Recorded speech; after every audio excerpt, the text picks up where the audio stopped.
সন্ন্যাস লইবে নিমাই।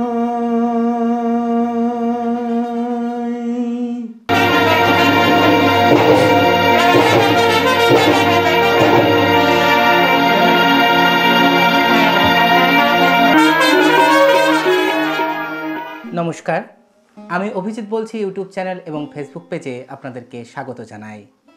আজ আমাদের মধ্যে পেয়েছি যাত্রা জগতের বিখ্যাত অভিনেতা এবং গায়ক শ্রী জলদ কুমার মহাশয়কে। আজ আমরা ওনার কাছ থেকে শুনে নেব ওনার যাত্রা জীবনের দীর্ঘদিনের অভিজ্ঞতা এবং চলার পথের নানান কথাবার্তা। নমস্কার দাদা, আমি অভিজিৎ বলছি। ইউটিউব চ্যানেল এবং ফেসবুক পেজে আপনাকে অনেক অনেক স্বাগত জানাই। নমস্কার। প্রথমেই আপনাকে যেটা জিজ্ঞাসা করব, আপনার ছোটবেলার কথা যদি প্রথমে কিছু বলেন, আপনার জন্ম এবং বেড়ে ওঠা সেই ব্যাপারে যদি কিছু বলেন। আমি দক্ষিণ 24 পরগনার মাছখালি গ্রাম, বিষ্ণুপুর থানার অন্তর্গত। ওই গ্রামে আপনার জন্ম? ওই গ্রামে আমার জন্ম। আচ্ছা, তো এটা মানে কত সাল তাও আনুমানিক আপনার জন্মসাল? আমার জন্মসালটা 52 বাংলা, 1352 সনে, বাংলা 1352 সনে। এবার তখন আমাদের বাড়িটা গান বাজনা বা এই নাটক নাটক মানে যাত্রা, মানে আপনার বাবা চর্চা? আমার বাবা, দাদা, কাকা এরা চর্চা করতো। আচ্ছা আচ্ছা আচ্ছা। সেখান থেকেই আমার শেখা। আমার প্রথম জীবনের প্রথম বই ব্রজেনবাবুর আকালের দেশ। আচ্ছা, তো ওইটা কি মানে দলে নাকি কোনো অপেশাদার শখের যাত্রা? আমাদের গ্রামের যাত্রা। আচ্ছা। তো আমাদের স্কুলে যাত্রা হয়েছিল প্রথম, আমার জীবনে প্রথম একটা স্মরণীয় ঘটনা। সেটা হচ্ছে, আমাদের তো প্রচণ্ড গ্রাম্য পরিবেশে ছিলাম, এখনো আছি, এখনো আমার বাড়ি ওখানে। তো ওই সময়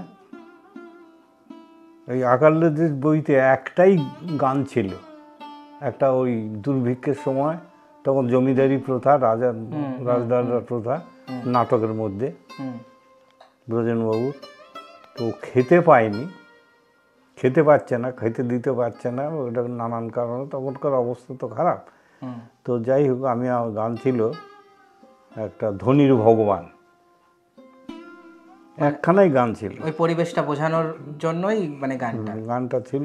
একটা জমিদারদের ওখানে গিয়ে বলছে, আমাকে খেতে দাও, প্রজাদের তোমাদের খেতে পাচ্ছে না। তো ওখানে একখানা গান ছিল যে ধনির ভগবান। আচ্ছা। তো ওই গানটা করে আমার পোশাক আমার ভালো মনে আছে।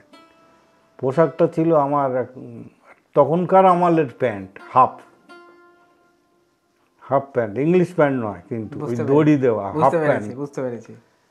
সেটা মানে যথেষ্ট নোংরা, আর আমার গায়ে জড়িয়ে দিয়েছিল।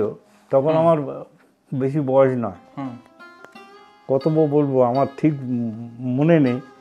তো ওই ধরে নিন 10 বছর 9 বছর বয়স, 8 থেকে 10-এর মধ্যে বয়স। সেই সময় আমাকে বললো যে এই গানটা করতে হবে। আমার কাকা ছিল মাস্টার, তখন মোশন মাস্টার বলতো ডাইরেক্টরদের, মোশন মাস্টার। তো যাই হোক, বাবার যাত্রা করছে, বাবা হচ্ছে রাজা, দাদা হিরোইন। তো আমারই স্কুলে সরস্বতী পুজোর দিন যাত্রা হচ্ছে। তো আমাকে বলা হলো গানটা গাইতে, আমাকে আসরে নিয়ে ছেড়ে দিল। অভিজ্ঞতা তো কিছুই নেই, জানারও কী করে জানবো। তো যাই হোক, ওই গানটা গেয়ে আমাকে প্রথম পুরস্কার দিয়েছিল একটা মেডেল। ওই জীবনে আপনার প্রথম সূচনা, ফার্স্ট আরম্ভ হলো মেডেল দিয়ে সূচনা। এবং মেডেলটা দিল 6খানা 8খানা আমাদের যে গ্রাম, তার মধ্যে ওই গ্রামের চারধারের 6খানা 8খানা গ্রামের একটা শিক্ষিত লোক, তার নাম হচ্ছে বাদল সর্দার। আচ্ছা। ওই প্রথম ওই বছরই বিএ পাশ করে ওই এলাকার মধ্যে। তো সেই সময় বিয়ে পাশ করেছে মানে তার বিশাল বিশাল ব্যাপার। লোক দেখতে আসবে। আজ থেকে ধরুন 80 বছর প্রায় হ্যাঁ, একদম, আগে, একদম। আর কি মারা কথা নয়। তো যাই হোক, সেই কিভাবে মেডেলটা দিল আমি জানি না। তাহলে ওই আকালের দেশ পালা আমার দিয়ে জীবনে আপনার start। শুরু হলো। তখন আপনার 8 থেকে 10 বছরের মধ্যে বয়স। এবার তারপর আপনি বলছিলেন যে একানে হয়ে দলে আস্তে আস্তে এরপরে ঢুকছেন। এরপরে আমাকে আরো অ্যামেচার 2-4টে করে, হলো। মানে আমাকে হ্যাঁ, ওই কি বলবো, নামই বলি, তখন নাম হয়ে গেছে খুব বিশাল ব্যাপারে। একটা ছেলে খুব ভালো গান গায়, গান গায়, হ্যাঁ। অথচ গানের কিছুই জানি না। হ্যাঁ, এখন বুঝছি কি গেয়েছি জানি না। এরপরে কলকাতা থেকে গেল মোহন বলে একটা, মোহন খুব সম্ভব নস্কর, উনি গাইয়েছিলেন, আমাদের গ্রামের পাশের গ্রামের বাড়ি। আচ্ছা। ও শুনে আমাকে নিতে গেল। ও, নিয়ে বাবার সঙ্গে কি কথাবার্তা হলে জানি না। হ্যাঁ। তো এইবারে আমাকে তো বাবা ছাড়বে কেন, ওই তো বাচ্চা ছেলে ছাড়া যায়। একদমই। এইবারে দাদাকে সঙ্গে নিল, নিয়ে দাদার সঙ্গে আমাকে পাঠালো নাট্যভারতীতে। আচ্ছা, তা ওটা কত সাল হবে তাও যে আপনি নাট্যভারতীতে গেলেন? কত সাল হবে বলতে পারবো না, ওই তবে আমার তখন 12-13 বছর বয়স। আচ্ছা, আমি যেই কথাগুলো বলছি এর সময় গেছে তো। এবার নাট্যভারতী হচ্ছে শশাঙ্ক শেখর বন্দ্যোপাধ্যায়ের দল। আমি এখন যেটা জানি বা এখন যেটা বলতে পারছি, তখন অত বলার ক্ষমতা ছিল না, জানার প্রয়োজনও ছিল, আছে বলে মনে করতুম না। হ্যাঁ, এনেছে দাদা, আছে সঙ্গে, আমার অসুবিধে নেই, আমাকে যা করতে বলে আমি করব। করবো। অভিনয় যাত্রা করতে এসেছি, মিটে গেল এই পর্যন্ত। এবার উনি সহজে রিহার্সেল করবেন, এবং রিহার্সেলটা অনেক দিন ধরেই হতো। শশাঙ্ক বাবু? শশাঙ্কবাবু নয়, যাত্রা পাড়ার। আচ্ছা, যাত্রাপাড়া, হ্যাঁ হ্যাঁ। কেন রিহার্সেলটা অনেক দিন ধরে হতো? একটা দলের ওই সময় 5-6খানা করে বই থাকতো। হুম। কারণ তার নিচে করতে পারতো না, মানে অনেক অনেক নাটক রাখতে হতো সেই সময়। রাখতে হতো কেন? আপনাকে তো গান দিতে হবে, 200 দিনের ওপরে আপনাকে গান দিতে হবে, নাহলে মাস মাইনে আপনি চালাতে পারবেন না। একদমই। কারণ সেটা এখন বুঝি কেন। হ্যাঁ, কেন থাকতো সেইগুলো। এইবারে 5-6খানা বই থাকতো কেন? 5-6খানা বই থাকলে এই এলাকায় একবার একটা বই হয়ে গেলে আবার তো নিয়ে যাবে না, না, কিন্তু অন্য বই হলে নিয়ে যাবে। হ্যাঁ, ব্যাপারটা বুঝলে। হ্যাঁ, এই জন্যই বই থাকতো। তো যাই হোক, আমরা গেলাম নাট্যভারতীতে। সেখানে অনেকগুলো বই, সিরাজদৌল্লা, গায়ের মেয়ে, তারপরে কমলে কামিনী, তারপরে অজামিল, এই ধরনের বই অনেকগুলো থাকলো। সেখানে আপনি ওই ওই ছোট একানেতেই ইয়ে করলেন, মানে ওই নাট্যভারতী? না, আমি গায়ের মেয়ে, ব্রজনবাবুর গায়ের মেয়েতে ওই স্বপন বলে একটা চরিত্র আছে, রাজার ছেলে, সাজলুম।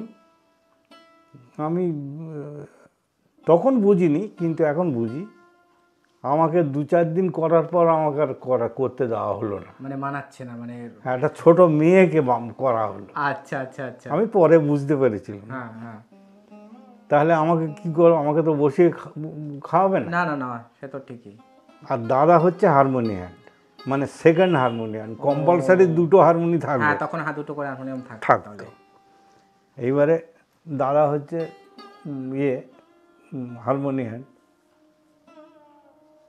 আমাকে তখন ওই ডিরেক্টর, এখন যারা ডিরেক্টর, তখন মোশন মাস্টার,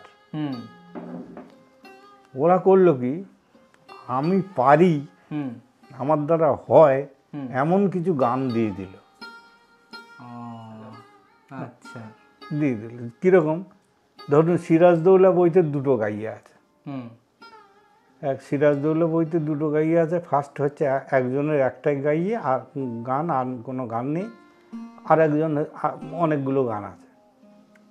তো ওই একটা গান আমাকে দেওয়া হলো, ফার্স্ট সিনের ফার্স্ট গান। হে জগদীশ তব মিনতি তোমার জানাই তোমারে বারে বারে, মানে হচ্ছে দরবার সিন আরম্ভ হচ্ছে তার আগে। আচ্ছা, মানে এবার অল্প অল্প করে দিয়ে আপনাকে আর কি পরীক্ষা করে করে এগিয়ে নিয়ে যাওয়া। এগিয়ে নিয়ে যাওয়া। আর আমি একটা লোককে বসিয়ে রাখা তো মুশকিল, না না না, বসিয়ে রাখলে তো আমরা তাকে তো তাকে কাজ দিতে হবে। হ্যাঁ, এইভাবে আমাকে কাজ দেওয়া হলো। এই দিতে দিতে দিতে দিতে দিতে দিতে আমার চেহারাটা একটু বড়, তখন আপনি আস্তে আস্তে বড় হলেন। হচ্ছি। হ্যাঁ, তো আস্তে আস্তে ওই গান করতে করতে করতে করতে করতে বড় গাইয়ে হয়ে গেল। 15 বছর পার হলো। 15 বছর পার হলো। আমি তারপরে তুলসী দাস, ওই নাট্যভারতীতেই? না, অন্য বিভিন্ন। নাট্যভারতীতে কতদিন ছিলেন তাও মনে পড়ে? 1 বছর। ওই 1 বছরই 4-5টা নাটক হয়েছিল, তারপর আপনি অন্য দলে। পরে নাট্যভারতীর পরে কোন দলে গেলেন? নাট্যভারতীর পরে একটা দলে গেলুম, যে দলটা তপনবাবু প্রথম এলেন। সেটা ওই নিউ গণেশ কি? না না না না না, নিউ গণেশ তো অনেক পরেই ইয়ে হয়েছে। নিউ গণেশ না, ওটা আমি আমার দলের চার্ট দেখলে বলতে পারতুম। ভোলানাথ অপেরা? ভোলানাথ তপনদা, ভোলানাথ এলো। হ্যাঁ ভোলানাথ আসলেই আমার ওই আবার ফের সেই তপনদার ভাই। হ্যাঁ, কিন্তু ওটা মানিয়ে গেল। আচ্ছা, মানিয়ে গেল কেন?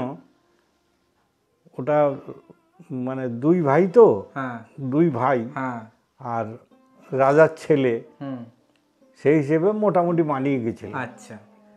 কিন্তু বেশি দিন হয়নি। যে আর তপনদাও ভোলানাথে বেশি দিন থাকেনি। ভোলানাথে মনে পড়ে কি কী করেছিলেন ভোলানাথের নাটকগুলো? হ্যাঁ, আপনার হচ্ছে ওর নামটা কি আপনার, আরে সব নামই আমি জানতে ভুলে যাচ্ছি এখন, আপনি পরে কেটে কুটে করে নেবেন।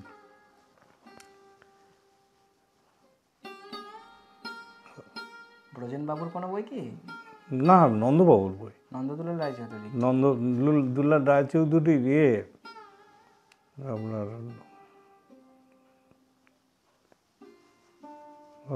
আর এই তপনদার জীবনের প্রথম বই, এবং প্রথম বই তপনদার চরিত্র হিট, সেটা হচ্ছে কুন্দন। নামটা কুন্দন। আচ্ছা, তখন কে শিল্পী ছিল যারা বড় বড় তখনকার দিকপাল সব শিল্পী। ওটা কি কোনো ঐতিহাসিক বইয়ের কথা বলছেন? পৌরাণিক তপনদার প্রথম বই পৌরাণিক। তারপরে তপনদার সত্যম্বরে আসে। আচ্ছা, তারপরে গণেশে আসে, তারপরে সত্যম্বরে আসে, তারপরে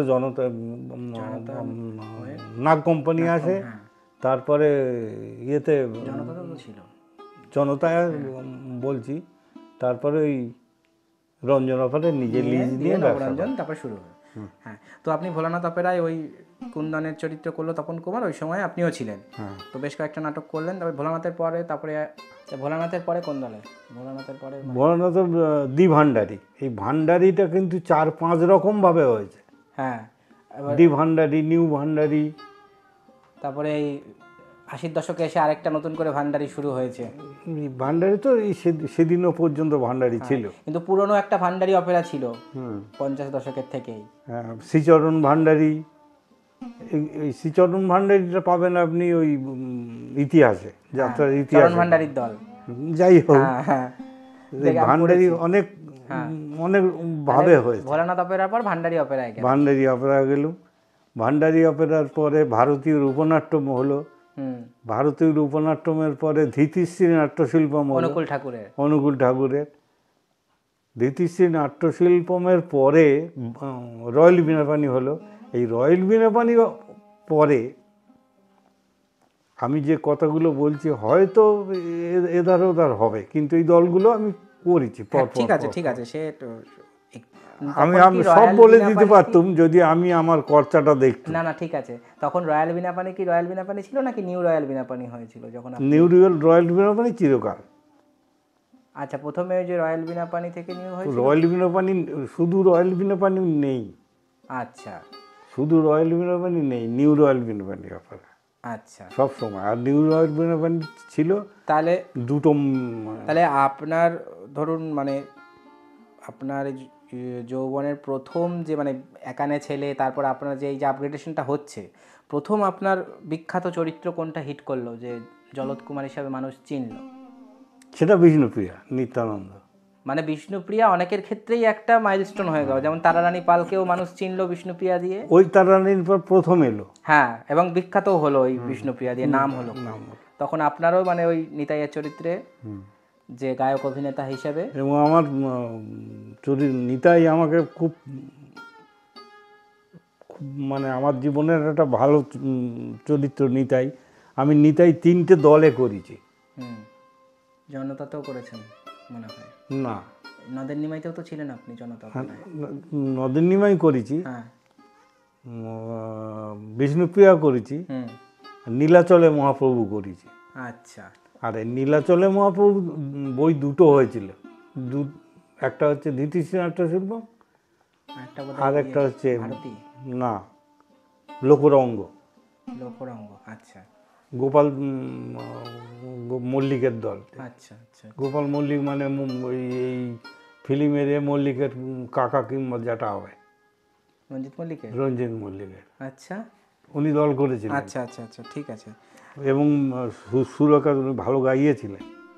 আচ্ছা, নিজে গোপাল মল্লিকের নাম আমি পড়েছি অনেক জায়গাতেই। গোপাল মল্লিকের নিজের সকলও ছেলেগুলো বোধহয় ছিল না, বোধহয় একটা মেয়ে, আমি জানি। তো উনি দল করেছিলেন লোকরঙ্গ। হ্যাঁ, লোকরঙ্গ। 3টে দলে আপনি নিতাইয়ের চরিত্রে অভিনয় করেছেন। 4টে প্রায় কেন 4টি, তারপরে তো আরো অনেক অনেক করেছেন হয়তো, কিন্তু মানে বড় দলে 3 বা 4। আমি একটা চরিত্র বেশিবার করেছি, সেটা হচ্ছে নিত্যানন্দ। মানে 3টে চরিত্র, একটা হচ্ছে নিত্যানন্দ, একটা হচ্ছে রামপ্রসাদ, আর একটা হচ্ছে নারদ। আচ্ছা, নারদ একাধিক নাটকে করেছি, একাধিক নাটক। তাহলে ওই নিউ রয়্যাল বিনাপানির বিষ্ণুপ্রিয়া করলেন, তারপরে কি কি আর মানে গুরুত্বপূর্ণ পালা যদি বলেন? তারপরে এই যে লায়লা মজনুর নাম শুনেছেন? হ্যাঁ হ্যাঁ, যেটা আপনি 1976 নবরঞ্জন অপেরাতে। হ্যাঁ, ওর 6 বছর আগে, 6 বছর আগে আমি কিন্তু করেছি। আচ্ছা, লায়লা মজনু গল্পটা 6 বছর, ওর 6 বছর আগে আমার হয়ে গেছে। ও, তখন কি আপনি ওই রয়্যাল বিনাপানি অপেরা? আচ্ছা, তখন ওনার নাম কি ছিল? মানে লায়লা মজনু নামেই ছিল? হ্যাঁ, আচ্ছা। লায়লা মজনু ছিল। ও, তারপরে তাহলে ছন্দা চ্যাটার্জি ইন্দ্র লাহিড়ীর আগেও লায়লা মজনু করেছে কলকাতা চিতপুরের দলে, সেটা আপনি ছিলেন সেই ইয়েতে। আচ্ছা, যাক, নতুন একটা কথা জানা গেল আজকে। বলুন 6 বছর আগে। হ্যাঁ, বুঝতে পেরেছি, মানে 70 সালে। ওটার লেখা ছিল অনিলাভ চট্টোপাধ্যায়। অনিলাভ চট্টোপাধ্যায়, হ্যাঁ, আমি নাম জানি। ওকে মালিক বললো, এই তুই বিয়ে করিসনি, তুই, ওরা বন্ধু ছিল। আচ্ছা, কি করে? তুই বিয়ে করিসনি, প্রেমেন্দ্র নাটক কি করবি? আর আমার হিরো, এই হিরো, বাচ্চা হিরো, এই ভালো বই না হলে কি করে? আমার সামনেই বলছে। আচ্ছা, আমি তো জানি না, ও বেটে খাটো লোক ছিল। আচ্ছা, অনিলাভ বাবু তো বলে, দেখ না, বিয়ে করলি তুমি বাচ্চা হয়, আর না করলে বাচ্চা হয় না। ওদের ইয়ার কি ঠাট্টা। হ্যাঁ হ্যাঁ, আমি তো অনেক জুনিয়র, হ্যাঁ, আমার দেখতে খুব ভালো ছিল না, কিন্তু ওই বাচ্চা তো এটা কম বয়সে যৌবনে পড়ছি, বুঝতে পেরেছি, এটা ছিল একটা ব্যাপার। দুষ্টু মিষ্টি ভাব ছিল আপনার মধ্যে। হ্যাঁ, আমার বইটা উল্লেখযোগ্য, এমনি খুব নাম হয়েছে, খুব যশ টশ হয়েছে, খুব ইয়ে হয়েছে, কিন্তু এই বইটার ভাগ্য খারাপ না আমার ভাগ্য খারাপ না দলের ভাগ্য খারাপ জানি না, এই বইটা 6 জন না 8 জন লায়লা পাল্টেছে। ও, মানে লায়লা টিকতে পারেনি না। আচ্ছা, কেন যে আমি জানি না। তো প্রথম লায়লা মানে কে, মানে মনে আছে? কল্পনা সরকার বলে একটা মেয়ে, নবদ্বীপ এলাকার আর কি। আচ্ছা আচ্ছা, সে ওখানে প্রথম নায়িকা করেছিল। হ্যাঁ, মানে আমার সঙ্গে মানাতে হবে তো, বাচ্চা তো। একদম একদম একদম। আচ্ছা, আর টিমটা তৎকালীন বড় টিম। আচ্ছা, বড় টিম, যথার্থ বড় টিম। মানে সব বাঘা বাঘা অভিনেতারা ছিল। রয়্যাল বিনাপানি অপেরা কোনো সময় আমি থাকাকালীন কোনো সময় ছোট দল হয়নি। সবাই স্টার। যেমন ধরুন পূর্ণেন্দু শেখর বন্দ্যোপাধ্যায় টপ, টপ মানে তো টপ। পালার নস্কর সেকেন্ড, হ্যাঁ প্রিন্স দিলীপ চৌধুরীর নাম শুনেছেন কিনা হ্যাঁ জানি নাম না। শুনেছি। তারপরে আমার যে শ্বশুর মানে লায়লার বাবা গোকুল দে, আচ্ছা তারপর ওদের আমার কাছে ওই ইয়ে আছে, লিস্ট আছে, বললে বোঝা যাবে। তারপরে গাইয়ে হচ্ছে তারাপদ ভট্টাচার্য ফিল্মের, তারা ভট্টাচার্য। হ্যাঁ যে যে যে ওই ওই যে বলুন না, ওই তো উনি রায়কমলে ছিলেন অগ্রগামীতে। হ্যাঁ, দর্শন। সুদর্শন লোক ছিল। তার মানে তারা ভট্টাচার্যের মতো সুদর্শন গায়ক মানে আপনার মতে খুব সুন্দর দেখতে ছিলেন উনি। খুব সুন্দর, মানে সত্যি সত্যি সুন্দর সুন্দর দেখতে। উনি বিবেকানন্দ সেজে দাঁড়ালে বিবেকানন্দই।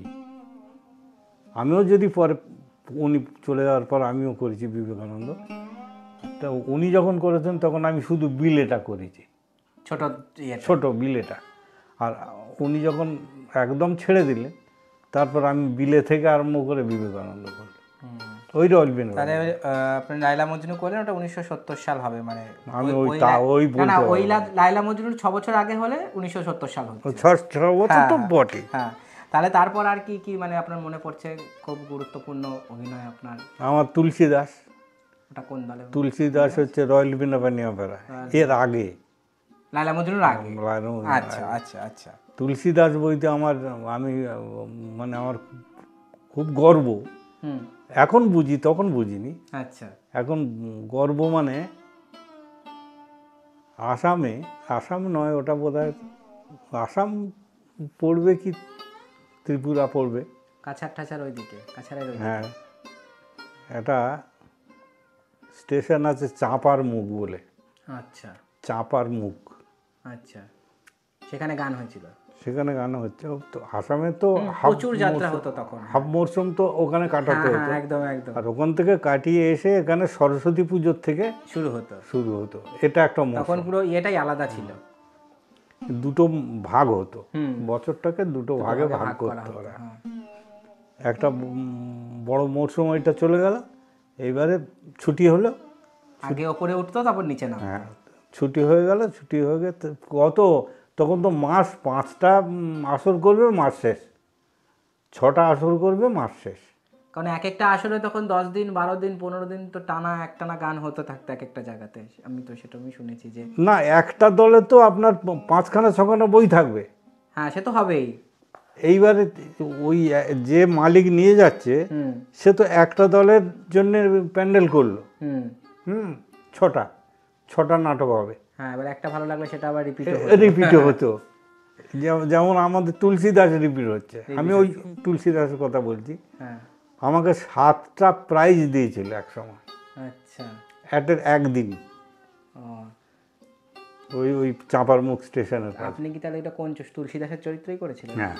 আচ্ছা, তো গানও ছিল ওটাতে, প্রচুর গান ছিল, ভক্তিমূলক ব্যাপার, তুলসী দাসের লাইফটা। বুঝতে পেরেছি। আর আমার হিরোইন ছিল ওই হুগলি জেলার ওই একটা মেয়ে, ওনার নাম ভুলে যাচ্ছে, ভারতী সিং। ও, ভারতী সিং। হ্যাঁ, আর ও সবে মানে তখন বাচ্চা। আচ্ছা, আমার হিরোইন, বুঝতে পারছেন তো? হ্যাঁ, বুঝতে পেরেছি। এবার ওই বউ সাজলে দারুণ লাগতো, আর বর সাজলে দারুণ লাগতো। বাচ্চা তখন ব্যাপার। পরে উনি অনেক বড় বড় দলে কাজ করেছে। ও তো নট্য কোম্পানিও কাজ করেছে, নট্য সত্যম্বরে কাজ করেছে, জনতায় কাজ করেছে, সত্যম্বরে করেছে, জানি তো। তো ভারতী সিনহা তখন আপনার নায়িকা তুলসী দাস। তারপরে তুলসী দাসের পর আর এবারে তো বিভিন্ন করেছি আমি, বললেন যে উল্লেখযোগ্য ব্যাপার। হ্যাঁ, উল্লেখযোগ্য কিছু কয়েকটা বলুন, আর নাম কিছু। যেমন তারপরে যখন আস্তে আস্তে বয়স বড় হচ্ছে তখন হলো, যেমন শাঁখা দিওয়ানা ভেঙে ইয়ের কমলেশ মারুজ্যের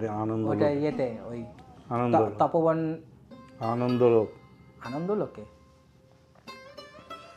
তারপরে Julius Caesar, Helen of Troy, তার নরনারায়ণ।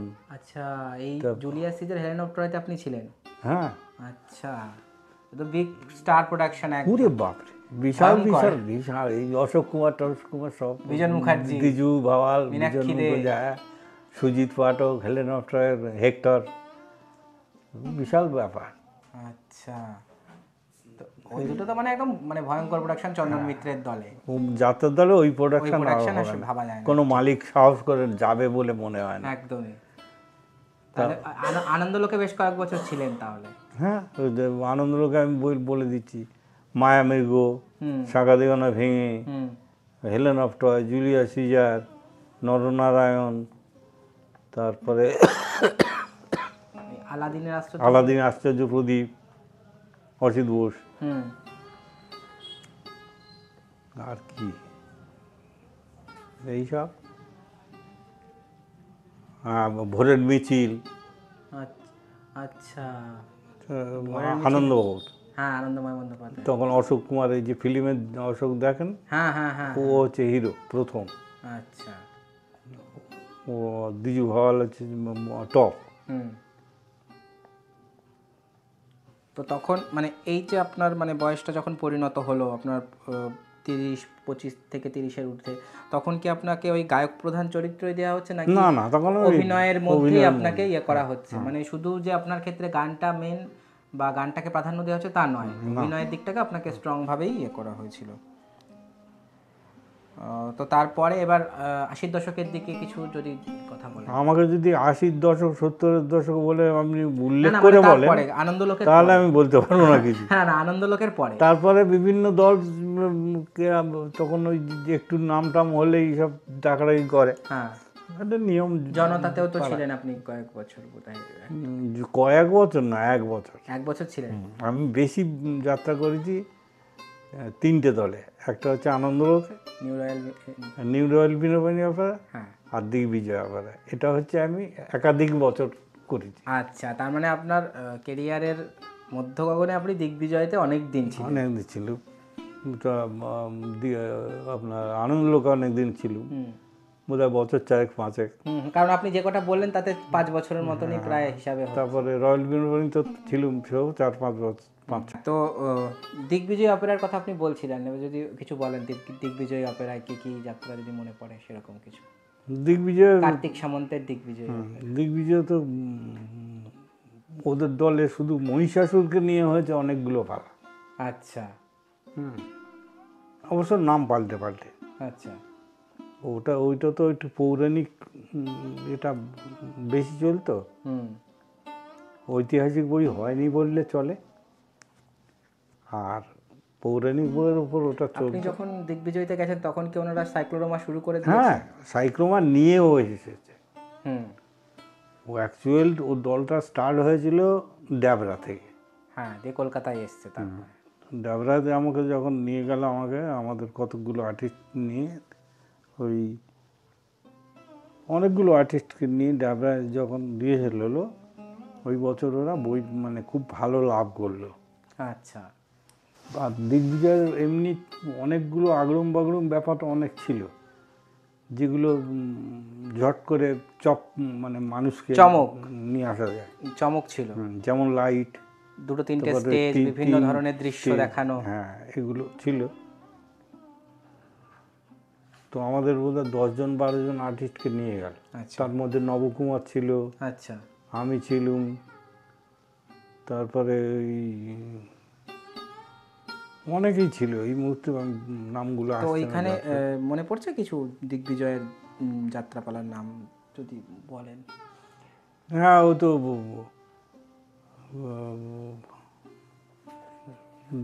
আপনার ধরুন না, ওই যে অম্বাকে নিয়ে একটা বই হয়েছিল, অম্বালিকা। হুম হুম, বিশ্বের ইয়ে নিয়ে। হ্যাঁ, বিশ্বের কাহিনী। বিশ্বকে নিয়ে হয়েছিল। বিশ্ব আপনাদের দেশের আর্টিস্ট ছিল, ওই পান্না চক্রবর্তী টপ ছিল, ও আচ্ছা গুরুদেব। আচ্ছা, আর ঘোষ, হারু ঘোষ ছিল বিশ্ব। আচ্ছা, আর আমাদের অনিতেশ বন্দ্যোপাধ্যায় ছিল, ওর টিম সবসময় বড়ই ছিল। আমি যতদিন ছিলাম বড় টিম। তারপর রাঙা মিশ্র, হুম তারপর সুভাষ ভৌমিক, হুম। এরকম সব ছিল। তার মানে লাস্টের দিকে বেশ কয়েক বছর দিগ্বিজয় অপেরাতে কাজ করেছেন আপনি, মানে লাস্টের দিকে না, মানে লাস্টের দিকে না। মাঝামাঝি সময় ওর প্রথম থেকে মানে মাঝামাঝি। আপনার কেরিয়ারের মাঝামাঝি সময় না, দিগ্বিজয়ের কেরিয়ারে, আচ্ছা, দিগ্বিজয়ের কেরিয়ার আমাদের নিয়ে দিগ্বিজয় হলো, হ্যাঁ সে তো আপনাদের নিয়ে দিগ্বিজয় হলো, আপনি প্রথম থেকে ছিলেন। ছিলাম। এবারে ওই 1 বছর ছেড়ে দিয়েছি, 2 বছর গেছি, আবার 1 বছর ছেড়ে দিয়েছি, আবার আবার গেছেন। গেছি, ওইভাবে এই করে বেশ কয়েক বছরই ওখানে যাত্রা করেছি। এবং ওর ওর জৌলিশ ছিল একটু আলাদা। কারণ ওনার একটু পারফরমেন্স সেটার অন্য ধরনের ইয়ে করতেন ওনারা। তারপর ওই গাড়ি টাড়ি এসব 3খানা বাস, 5খানা লরি, এই সব ব্যাপার ছিল। মানে প্রচুর লোক হতো। যদিও আমাদের যাত্রাতে যেটা যাত্রার যে ধরন বা যাত্রা, তাহলে এইবার দিগ্বিজয়ীর কথা যখন উঠলো এই প্রসঙ্গে আমি একটা কথা বলি। যাত্রার যে মানে রক্ষণশীল যে আবেদন, তো দিগ্বিজয়ীর ওই চোখ ধাঁধানো জৌলুসে কি সেই রক্ষণশীল আবেদনটা কোনো ক্ষেত্রে কমে গেছিল বলে আপনার মনে হয়? মানে ওই সমস্ত জৌলুস বা ওই চাকচিক্যের মধ্যে মানে আমি যাত্রার একটা কথা বলতে অভিনয়টার পারি, ক্ষেত্রে- যাত্রার মতো করে যাত্রার সময়, যাত্রা যেখানে হয় সেখানে ওই দলটা চলেছে বা করেছে, হুম হুম, কিন্তু ওইটাকে পুরো যাত্রা বলা যাবে না আচ্ছা আমার মতে। আচ্ছা, কারণ যাত্রা যেটা আমরা করে এসেছি, এখনো করছি বা করব, এখনো যা হচ্ছে, মানে আবহমান কালের যাত্রা সেই ফর্মটা ওখানে হয়তো কিছুটা ছড়িয়ে ছিটিয়ে গেছে, সেটা যেহেতু অত চমকের হ্যাঁ, মাঝে। চমকটা বেশি ছিল। হ্যাঁ, তো ওই ওই তখন যে সাইক্লোরোমা দিগ্বিজয়ী অপেরার বিভিন্ন বিখ্যাত বিখ্যাত পালা তারা প্রযোজনা করেছে বিভিন্ন আর্টিস্টকে নিয়ে, তো দর্শকের ফিডব্যাক সেই সময় ওই দিগ্বিজয়ী ওই ও চমক দেখার একদম কেমন ছিল? দর্শকের ভিড় ছিল একদম সমস্ত দলের ওপরে, সমস্ত দলের, যত চিতপুর রোডে যত দল আছে তাদের সকলের ওপর। মানে দিগ্বিজয় তখন সবাইকে হারিয়ে ওপরে লোকের ভিড়ে, মানে লোকের ভিড়ের কথা বলছি।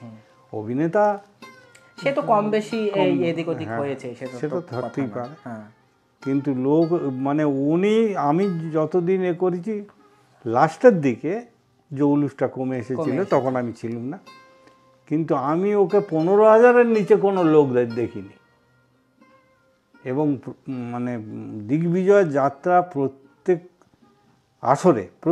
আসরে 2বার করে যাত্রা করতে হয়নি এমন কোনো আসর ছিল না। ডবল ডবল শো করতে হতো না, 2বার মানে কি, একবার যাত্রা আরম্ভ হয়েছে, লোকের ভিড়ে ভেঙে ও দিয়ে, আচ্ছা আচ্ছা, বিশৃঙ্খলাতে আবার নতুন করে শুরু করতে হয়েছে, মানে মানে ধীরে আবার তাদের বসিয়ে আবার হাত জোড়ো করে বাবা বসু, দাদা বসুন, এই আচ্ছা, করে। মানে শান্তি শৃঙ্খলায় কোনোদিন একটা শো শুরু হয়। আচ্ছা, বুঝতে পেরেছি। তো তো আপনার অভিনয় জীবনে গানের একটা খুব বড় একটা ভূমিকা আছে। তো প্রথমে আপনি বিবেক হিসাবেও কয়েক বছর আপনি বিবেক হিসাবেও কাজ করেছেন। আর আমি যে কটা হিরো করেছি সবই গায়ের, হ্যাঁ মানে গায়ক প্রধান হিরো, যেমন তুলসী দাস, ওই লায়লা মজনু, তারপরে রামপ্রসাদ, নিতাই, ওটাও নিতাই, সেকেন্ড হিরোই বলা চলে আর কি। তো যাত্রাতে এসে আপনি সেরকম তাবড় সুরকার কাদের কাছে গান শেখার বা তোলার সুযোগ পেয়েছিলেন? আপনার সবাই তখন তো যারা তাবড় ছিল, রাইটার ছিল তো, মহেন্দ্র দত্ত, অমিয় ভট্টাচার্য, হ্যাঁ দুর্গা সেন, হ্যাঁ হ্যাঁ, মানে এদের দুর্গা সেন তো অ্যাকচুয়াল যাত্রা না, উনি তো থিয়েটারের মেইনলি থিয়েটারে ছিলেন। এর যাত্রারেও মহেন্দ্র দত্ত, অমিয় ভট্টাচার্য এনারা যাত্রাতে বেশি কাজ করেছে। অমিয় ভট্টাচার্যের ছেলে আমি। আচ্ছা অমিয় ভট্টাচার্য বাবা বলে জড়িয়ে ধরতো, ছেলে বলে জড়িয়ে ধরতো। আচ্ছা, তখন বুঝিনি, পরে এখন বুঝতে পারেন, এখন কেন পরে বুঝতে পারছি যে কি লেভেলে যে আমাকে ভালোবাসতো। তো মহেন্দ্র দত্ত, অমিয় ভট্টাচার্য এই সমস্ত তাবড় সুরকারদের সান্নিধ্য আপনি পেয়েছেন, তাদের কাছে গান শিখেছেন। আর এমনি ফিল্মের কোনো সুরকারকে পেয়েছিলেন যাত্রায় সেই সময়? তেমন মনে পড়ে কারণ নাম? কালীপদ সরকার। কালীপদ সরকারকে পেয়েছেন, মনে পড়ছে, বেটেখাটো লোকটা। আচ্ছা, আর এমনি মান্না দে, শ্যামল মিত্র, না এদের পাননি? এদের পাইনি, তবে আমার অনিল বাগচি পাইনি। আপনার ওই বিষ্ণুপ্রিয়াতে তো অমিয় ভট্টাচার্যেরই শুট ছিল। এবং একটা আশ্চর্যের ঘটনা ছিল, বলুন। এই যেমন আপনারা এলেন সন্ধ্যেবেলা, হুম, এই সন্ধ্যে থেকে সকাল পর্যন্ত 22খানা গানের সুর করেছিল অমিয় ভট্টাচার্য। ওই ইয়ে বিষ্ণুপ্রিয়া বিষ্ণুপ্রিয়া বইতে। আচ্ছা, 22খানা গানের, যদিও গান পূর্ণ গান নয়, কোনোটা 2 লাইন, কোনোটা 3 লাইন, কোনোটা 5 লাইন, কোনোটা 1 লাইন, ঘটনা পরম্পরা Total- সংলাপের আঙ্গিকে গানগুলো ইয়ে টোটাল করেছে, 22। হ্যাঁ। তখন বলল, যখন এই বইটা ছিল আমাদের ডুয়ার্সের ইয়ের বই, নাম এক্ষুনি মনে পড়বে, ওর লেখা, নরেশ চক্রবর্তীর লেখা। নরেশ চক্রবর্তী নয়, হ্যাঁ, প্রফেসর নরেশচন্দ্র চক্রবর্তীরই বিষ্ণুপ্রিয়া। না নরেশ ওটা ওটা আপনারা জানেন, আমি জানি, কিন্তু ওটা নয়। আচ্ছা, তো তার মানে এখানে একটা গল্প আছে। হ্যাঁ, গল্প আছে। হ্যাঁ, বলুন বলুন।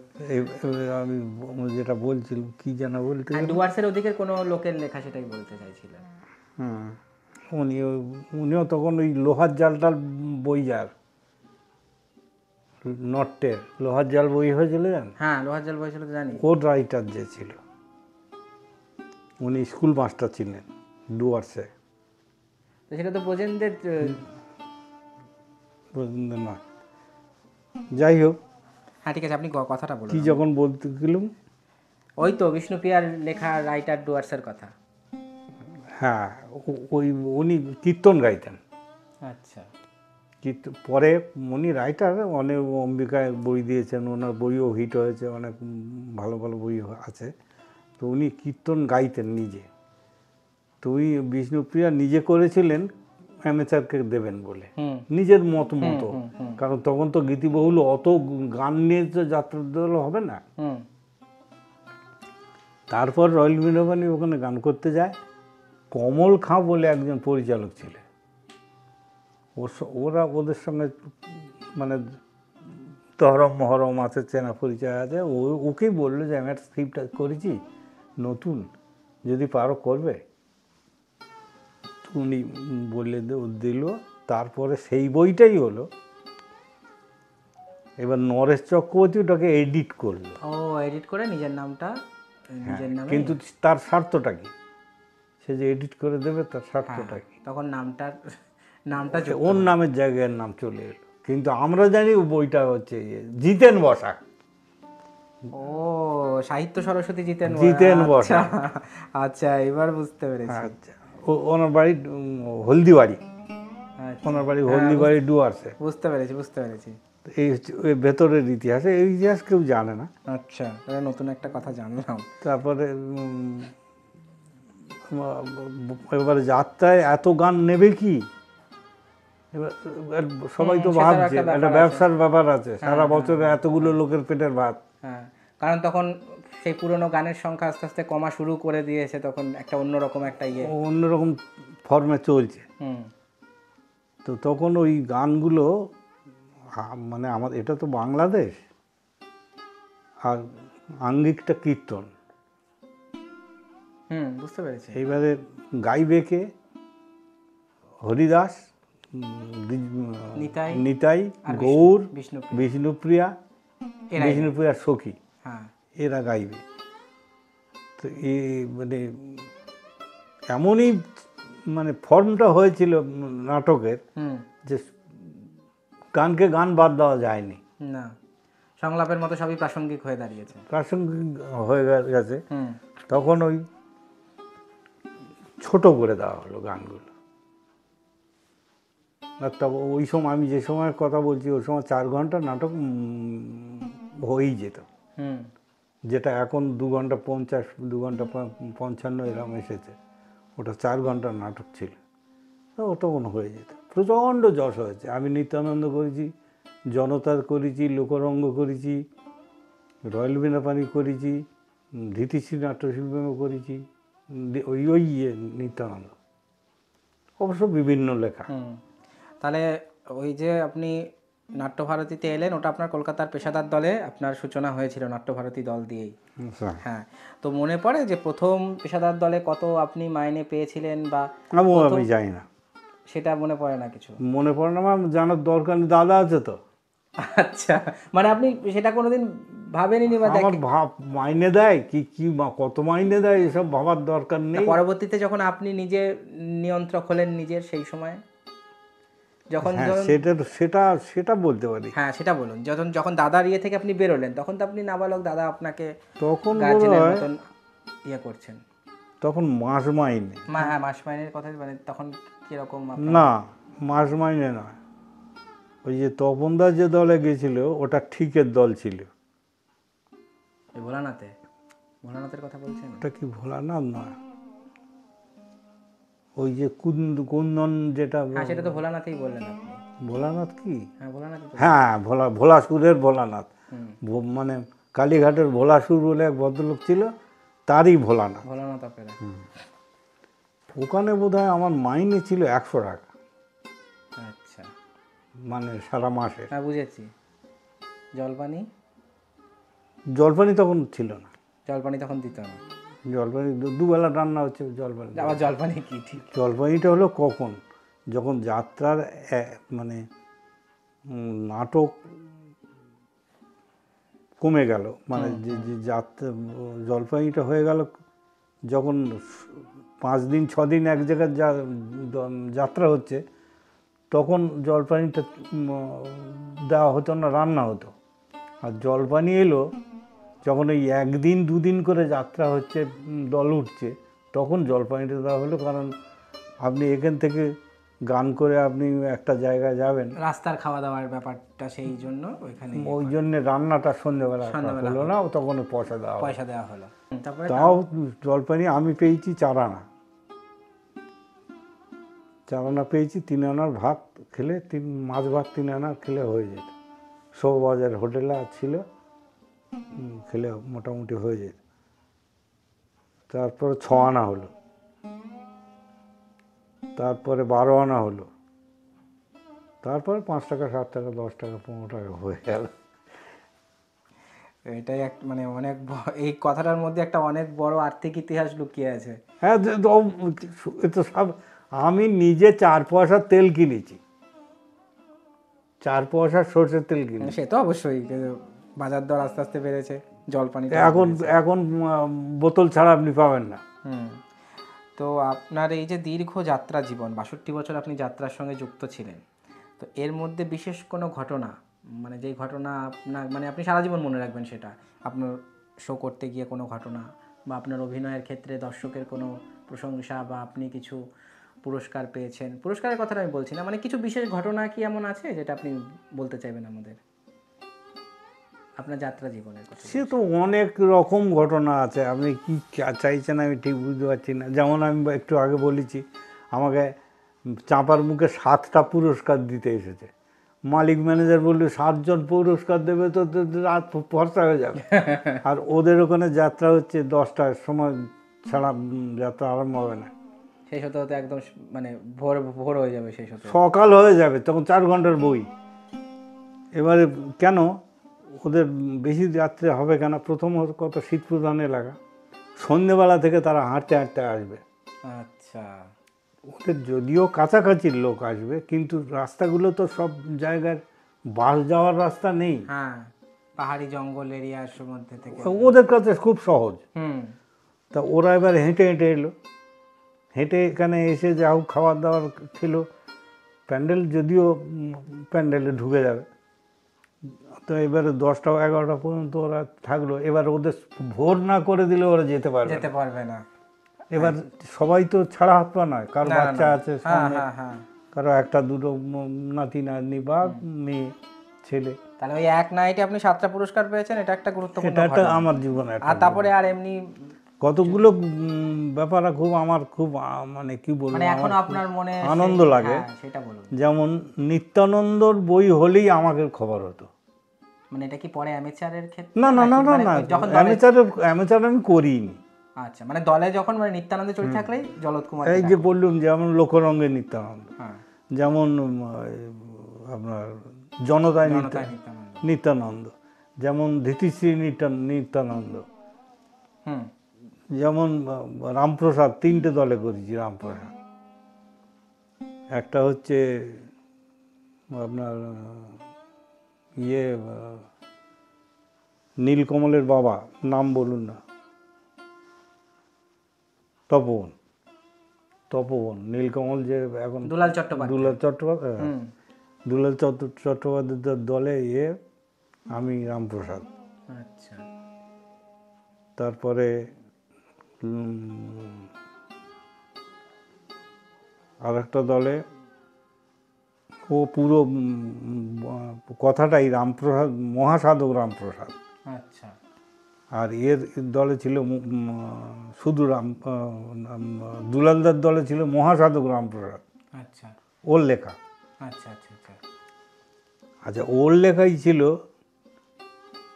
সত্যম অপেরায় ওর শুধু রামপ্রসাদ। এবার কম্বিনেশন হলে আমি রামপ্রসাদ। এইরকম এই চরিত্রটা আমি অনেকবার করেছি, যেমন নিত্যানন্দ অনেকবার করেছি,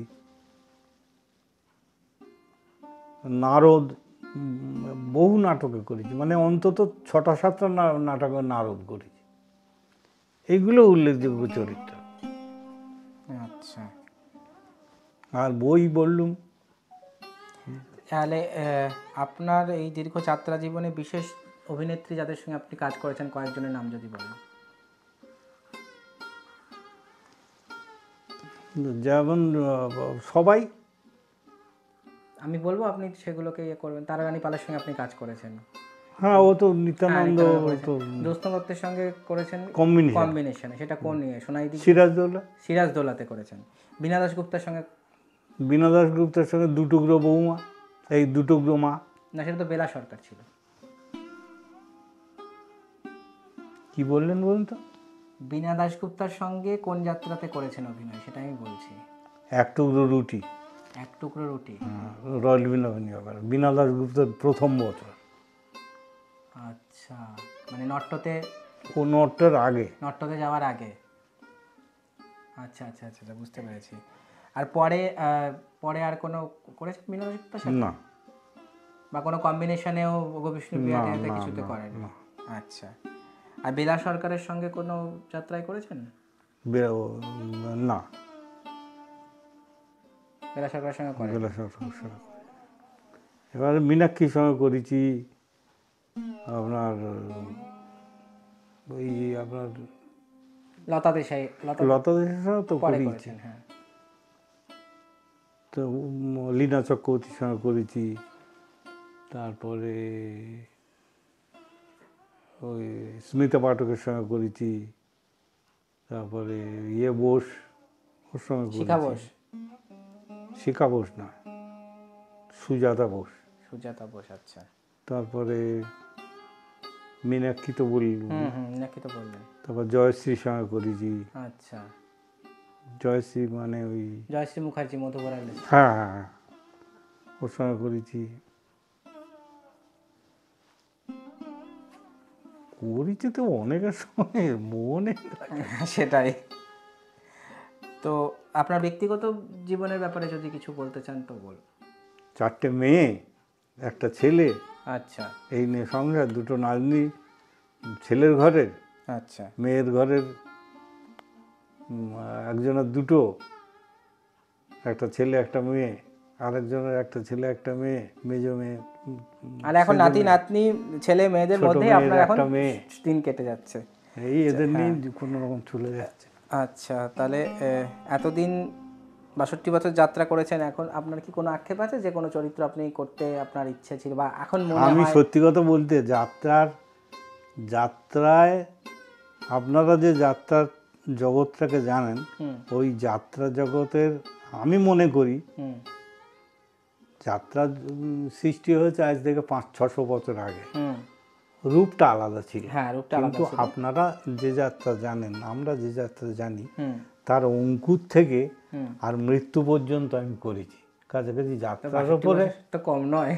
আর এখন সত্যি তো এখন তো যাত্রা নেই, যেটুকু আছে ওটুকু তো আমি না ধরতেও পারি, একদম একদম। তাই নয়? যে যাত্রাটা বছরে 220 দিন, 230 দিন, 215 দিন, 20 দিন কম্পালসারি প্রত্যেকটা দলকে করতে হবে, না হলে মাইনে দিতে পারবে না। ঠিকই। তখন মাস মাইনের দল, 365 দিনও বছর, নাকি? এবার প্রত্যেকটা দলে 6খানা করে 5খানা করে বই থাকবে, তার জন্য রিহার্সাল থাকবে 1 মাস কি 1.5 মাস। তো কতটুকু আপনি বাড়ি থাকলেন। একদমই। সেই যাত্রার দল এখন একটা করে নাটক হয়, 10-15 দিন করে রিহার্সাল হয়, আর এভারেজ যদি ধরেন তাহলে 40 দিন হয় কিনা সন্দেহ। তারপরে সেলের শো অনেক এখন কমে গেছে, আগের মতো তো আমি তো সেটা বলছি, 40 দিন আপনি সমস্ত দলকে যদি আপনি দিয়ে অঙ্ক করেন তাহলে এভারেজটা করলে দেখা যাবে 40 দিনও হয়নি। তাহলে আমি নয়তোই ধরবো তো, কিন্তু ভগবানের দয়া বেঁচে আছে, একটা সংস্থা বেঁচে থাক, সেটা আমি হ্যাঁ, চাই। মানে একবারে মোড়ে যাত্রার মতনই চলছে, বেঁচে আছে, এটা একদমই ঠিক কথা। আমাদের জগতের কথা বলছি, তাই আমার এর থেকে কিছু পাওয়ার আর আমার ইয়ে নেই। যেমন আমি বেঙ্গল গভর্নমেন্টের যে যাত্রার যে কি বলবো, শিল্পী ভাতা যেটা, সেটা পাই, সেটা পান আপনি? সেটা পাই। আচ্ছা। যেমন এদের একটা পুরস্কার আছে, শান্তিগোপাল তপন কুমার পুরস্কার, ওটা কি পেয়েছেন আপনি? না, শান্তিগোপাল পুরস্কার, তপন কুমার পুরস্কার আমি পাইনি। আমি পেয়েছি ওই একটা ওই শান্তিগোপাল তপন কুমারের নামেই তো একটা পুরস্কার চালু হয়েছে, যেটা আমার তো মনে হয় আপনি পেয়েছেন। ওটা একটু মনে করে দেখুন। তপন কুমার, হ্যাঁ, ওই তো শান্তিগোপাল তপন কুমার, দুটোই মানে দুটো নামে একসাথেই আছে। যেটা 1 লাখ টাকা করে ইয়ে দেয়, ট্রফি একটা বড়, ট্রফি হ্যাঁ দেয়, হ্যাঁ। ওটা পেয়েছি। কাছাকাছি এর কাছে আমি কী করে আমার আমার কিছু চাওয়ার নেই, আর আমি কিছু চাইনি কোনো দিন। যাত্রাপাড়ায় আমি কিছু চেয়েছি বলে মনে নেই, আচ্ছা, আমার মনে পড়ে না। তাহলে আক্ষেপ সে অর্থে আপনার কিছু নেই, আপনি যাত্রা জগতের কাছ থেকে অনেক পেয়েছেন। তো শেষের দিকের কিছু যদি অভিনয়ের কথা, মানে একদম আপনার যাত্রার কেরিয়ারের শেষের দিকে যদি তেমন কিছু প্রোডাকশনের কথা মনে পড়ে কি, একদম শেষের কয়েক বছরে? কি ধরনের কথা বলছেন? মানে আপনার যাত্রার কেরিয়ারের শেষ দিকের কিছু যাত্রার কথা যদি বলেন একটু, মানে একদম আপনি ছেড়েছেন তার আগে আগে। অন্ধগলির বন্দি পাখি আপনি সেদিনকে বলছিলেন, ওটাতে আপনি ছিলেন, অন্ধগলির বন্দি পাখি এই যাত্রাটাতে। ও তো ইয়ের ওই মুক্ত মঞ্জুরি। আমার কিছু যাত্রার থেকে আর পাওয়ার কিছু আমি পাওয়ার কথা বলছি না, আমি বলছি আপনি তো 62 বছর যাত্রা করেছেন, তো একদম শেষের দিকের যদি পালার কথা মনে পড়ে কিছু, যদি কিছু কয়েকটা নাম বলেন। আমি একটাই কথা বলতে পারি যে আমি যেদিন যাত্রা ছেড়েছি, মানে যাত্রা মানে ছেড়েছি আমার নিজের ইচ্ছায়, তারপরে আপনি করতে পারতেন? আমি পারতুম। আচ্ছা আচ্ছা আচ্ছা। আমার ব্যাপার হচ্ছে কি, যাত্রার অবস্থাটা এমন এসে গেল, আমরা যে যাত্রায় অভ্যস্ত সেই যাত্রাটা হারিয়ে গেল। আচ্ছা, বুঝতে পেরেছি। সঙ্গে সঙ্গে স্বভাব, চরিত্র পরিবর্তন হতে লাগলো, যেটা আমরা মেনে নিতে পারি। আচ্ছা আচ্ছা আচ্ছা আচ্ছা। এরকম বহু লোক আছে যারা ক্ষমতা থাকা সত্ত্বেও যাত্রা করেনি, সরে দাঁড়িয়েছেন তারা। তাহলে আপনি রিসেন্টলি খুবই অসুস্থ ছিলেন, অসুস্থ মানে আমি তো সেন্স ছিল না কিছু, এরাই সব নিয়ে এসেছে, আমি তো ঘরে পড়েছিল। আচ্ছা। অবশ্য ডাক্তার আমাকে বলেছিল, আমার এই আপনি যেখানে বসে আছেন এখানে আমার শ্বশুর বাড়ি। আচ্ছা। এখানে আমার মেয়ের বাড়ি, 4টে মেয়ে বললো না। হ্যাঁ হ্যাঁ। তাহলে এখন এই মানে মেয়েদের কাছে, নাতি নাতিদের সঙ্গে আপনার এখন সময় কাটছে মানে আমাকে ডাক্তার বললো আপনি খুব সাবধান, কিন্তু কেন আপনি যে কোনো সময় পড়ে যাবেন। তা আমি কথাটা গুরুত্ব দিইনি আর বুঝিও নি কি বলতে চাইলো। আচ্ছা। তো সে ওষুধ দিল, ওষুধটা নিয়ে বাড়ি চলে গেলাম। বাড়ি চলে গিয়ে আমি 5-7 দিন খেয়েছি আমাদের ওখানে। তারপর আমি পড়ে গেলাম, সেন্স হারিয়ে গেল, ঘরের মেঝেতে পড়ে গেল। আমার ফোন করার মতো একটা ক্ষমতা হয়েছিল, কেউ তো নেই। ফোনটা করলুম, যে আমি মেয়েকে বললুম, কাকে বললুম, মেজো মেয়েকেই বোধহয় সম্ভবত বললুম যে আমি পড়ে গেছি, কিন্তু তুই তাড়াতাড়ি আয়। ওই পর্যন্তই জানি, তারপর ওরা গেছে তারপরে দিন। যে এক্ষুনি ডেকেছে, এক্ষুনি যেতে হবে, এবার সবাই তো সংসারের ব্যাপারে থাকে। অবশ্যই অবশ্যই অবশ্যই। আর সেই সময় বর্ষা হচ্ছে, এই পুজোর আগে। এবারে ওরা গেল, গিয়ে দেখলো আমার কোনো সেন্স নেই, আমার দরজা ফরজা সব আটকানো। আর সেই অবস্থা তো আমি সেন্সলেসটা হয়েছি, আমি শুয়েছিলাম, সেখান থেকে আমার এটা চলে গেছে। হ্যাঁ, তো তারপরে এখন আপনি এখন শরীরের মানে কি এখন ঠিক আছেন? ঠিক নেই, আমি ঠিক বলতে যেটা বোঝায় সেটা নেই, তো অবশ্য বয়সের ব্যাপারটা তো আছেই, আর আমার কিছু কিছু অসুবিধে এখনো আছে। আচ্ছা, বুঝলাম। কিন্তু আপনি ভালো থাকুন, মানে আপনাকে আমি পেয়েছি, এটাই এটাই ভগবানের কাছে, মানে কি বলবো, ভগবানের অশেষ কৃপা, আপনাকে আমি পেয়েছি। আমাকে এক ভদ্রলোক, আমার কাছে কিছু নেই, আমি আপনাকে দেখাতে পারছি না, না, সে তো আমি দেখবই, আজ হোক কাল হোক, সে তো দেখবই আমি। না সে ভদ্রলোক আমার বাড়িতে আমাকে ওই যাত্রা মঞ্চে গেছিল, হুম। যাত্রা মঞ্চে গিয়ে আমার বাড়িতেও গেছিল, আচ্ছা। গিয়ে বাড়িতে যায়নি। আমি তখন ওই যে আমার সেই জমের বাড়ি আমতলা ছিল, সেই সময় লকডাউন, যাতায়াতও লোকের নিষেধ ছিল, মানে বন্ধ ছিল। সেই সময় ওই ভদ্রলোক আমার কাছে কিছু কথা জানলো, কিছু কিছু ফোনে ফোনে, হুম। সেটা নিয়ে নাকি কোথায় দিয়েছিল, ওই ফোনের ভেতরে। আচ্ছা। কি সে আমরা এমনই অবস্থা ছিল, আমি আর গ্রাহ্য করিনি। আচ্ছা, ঠিক ঠিক আছে। তো অনেক আপনার কথা আমি অনেক কিছু জানলাম। তো যাত্রার আপনি অনেক কিছু, আপনি যতটুকু মনে পড়লো আপনি বললেন। তো এবার একটা অনুরোধ করব, যদি 2 লাইন গান যদি সম্ভব হয়, তাহলে যদি করেন তাহলে দর্শকরা শুনতে পারে, মানে এতদিন পরে আপনাকে পেয়েছি। যদি, মানে আমি জোর করছি না, যদি সম্ভব হয় আপনি চেষ্টা কি করে গান গাইবো? একটু একটু সময় নিয়ে ভেবে আপনি করুন। আপনি কি একের অধিক করবে? আপনার উপর নির্ভর করছে। আমি তাহলে নিতাইয়ের একটা করে দিই, রামপ্রসাদের একটা করে দিই। হ্যাঁ, করুন, আমার তো অসুবিধা নেই কোনো, আপনি করুন। তো এখন আমাদের সঙ্গে রয়েছেন যাত্রার বিখ্যাত অভিনেতা এবং গায়ক শ্রী জলৎ কুমার মহাশয়। উনি এখন আমাদের বিষ্ণুপ্রিয়া যাত্রাপালা থেকে নিত্যানন্দ মহাপ্রভুর গাওয়া একটি গান পরিবেশন করবেন।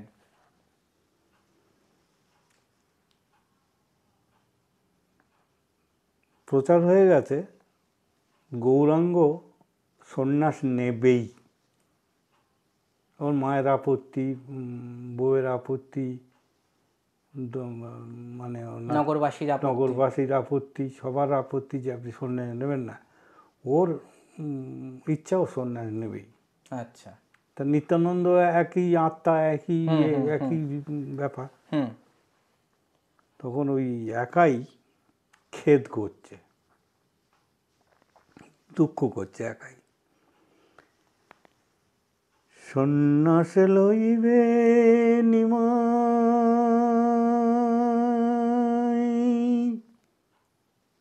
সন্ন্যাস লইবে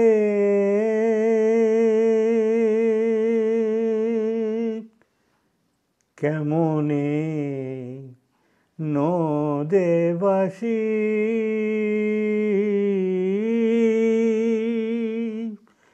নদিয়া রহিবে কেমনে নদেবাসী, নদিয়া রহিবে। সন্ন্যাস লইবে নিমাই, সন্ন্যাস লইবে কেমনে নদেবাসী, নদিয়া রহিবে। তরঙ্গ রহিত হেরি জাহ্নবীর ধারা,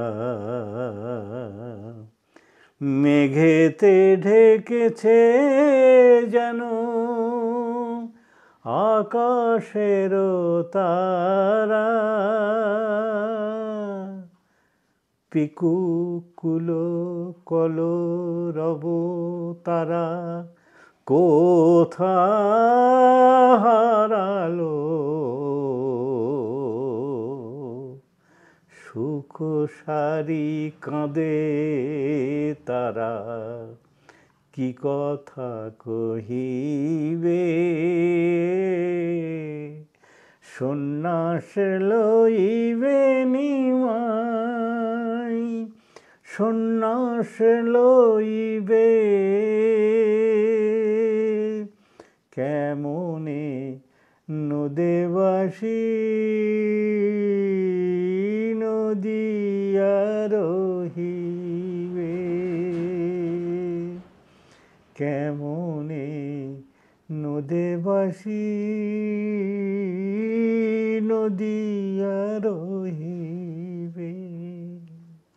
অসাধারণ, মানে সত্যি দারুণ সব দারুণ আগের দারুণ ব্যাপার, মনে আছে কতদিন আগের গান। দারুণ দারুণ দারুণ। রামপ্রসাদ শুনবেন? হ্যাঁ, আপনি একটু একটু একটু রেস্ট নিয়ে তারপরে করুন।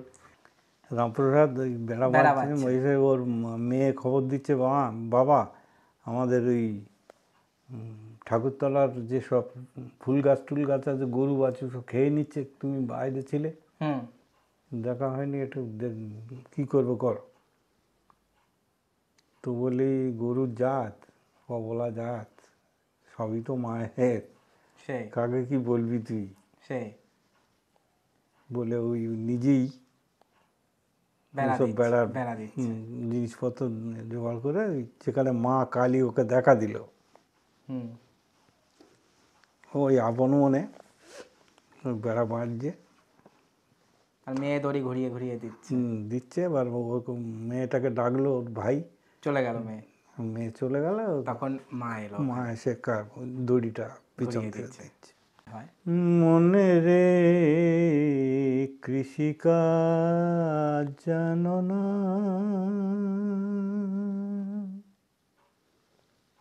মনে রে কৃষিকাজ জানো না, এমন মানব জমি রইল পতিত, আবাদ করলে ফলতো সোনা, মনে রে কৃষিকাজ জানো না, মনে রে কৃষিকাজ জানো না, অদ্য অবদ শতাব্দ বাজেয়াপ্ত হবে তাও জানো না। কই গো মা, দড়ি দাও, দড়ি দে, দড়ি দে। উনি মানে ওনার ভেতরে আর নেই, চলে গেছে হুম। অন্য জায়গায়, কিন্তু কাজটা ঠিক হচ্ছে। অদ্য অবদ শতাব্দ বাজেয়াপ্ত হবে তাও জানো না, আছে এক তার মন,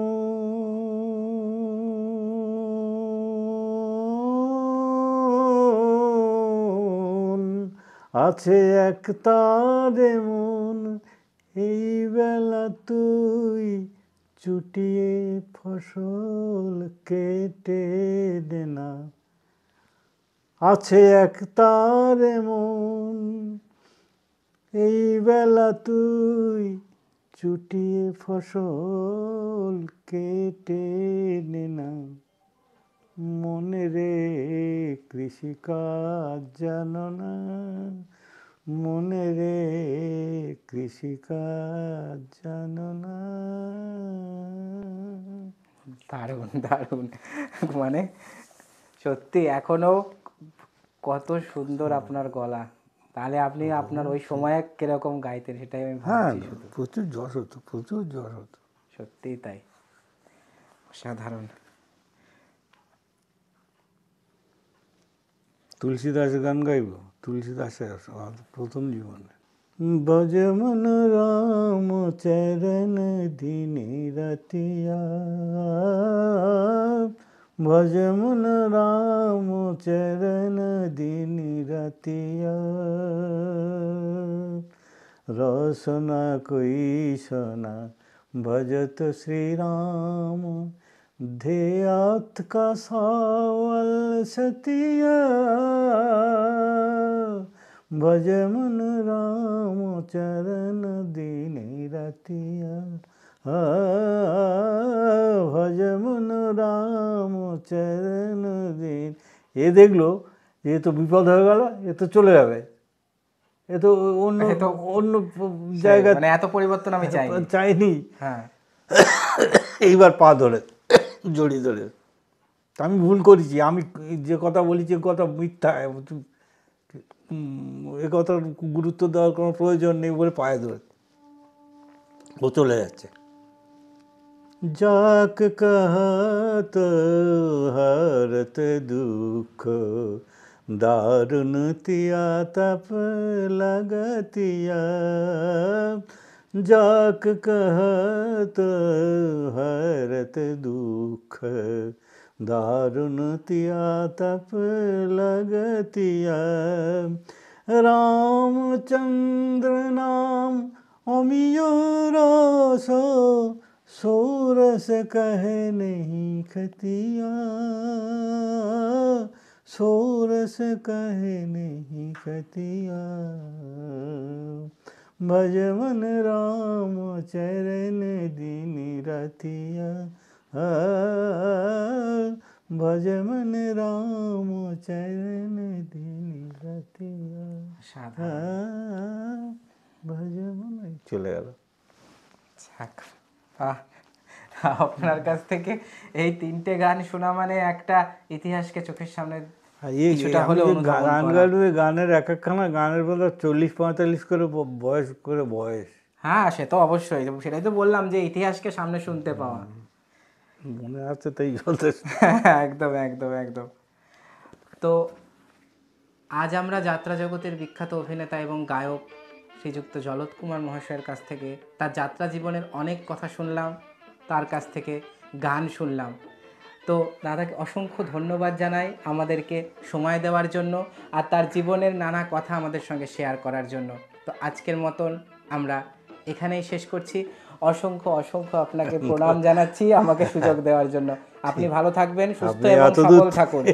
এত দূর থেকে এখানে এসেছেন, এইটাই একদমই একদমই যথেষ্ট। আমি কৃতজ্ঞ আপনার কাছে, আপনি আমায় সুযোগ দিয়েছেন। আজকের মতন আমরা এখানেই শেষ করছি। ভালো থাকবেন সবাই, নমস্কার। নমস্কার।